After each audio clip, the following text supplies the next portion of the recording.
guys, welcome back. Welcome to the FSX 404 channel. And let me set up this video very quickly. I'm doing a VOR approach into Van Nuys, and I'm showing the last circle to land part.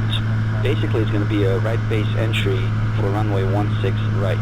However, in this case, the ATC of the Van Nuys Tower restricted me to 1,800 feet until I turn onto the final. That's because we had some helicopters around and they wanted me to stay well above them. Now, the interesting thing is that the elevation of Van Nuys Airport is 800 feet. So 1,800 feet is 1,000 feet above the elevation of the airport. So basically, the final approach is going to start off at about 1,000 feet AGL above ground. Being only about 1.5 miles from the touchdown point, that makes things really interesting. Now, recently Van Nuys Airport has been modifying their runways.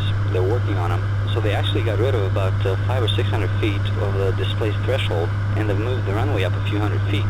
They've actually put a blast barrier or blast fence right at the end of the runway, so we're going to have to clear that blast fence before we touch down. Now, the reason I'm showing all these interesting landings lately is because every landing is different. Flying in Southern California, and this is what I love about it, you get faced with different situations almost every time you fly. This builds good experience, and I'm sharing it with you. If we're always doing the same thing at the same airport, we're not really getting experience.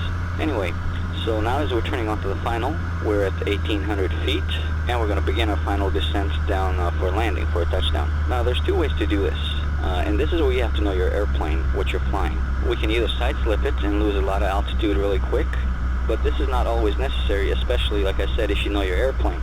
In this Cessna 182, if I put 40 degrees flaps down and maintain about 60 to 65 knots on a final approach, we're going to be losing about 1,000 feet a minute without gaining any airspeed.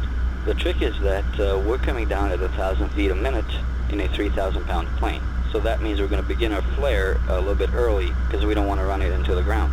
On top of that, we're coming down at a pretty slow approach speed, basically a short field landing approach speed.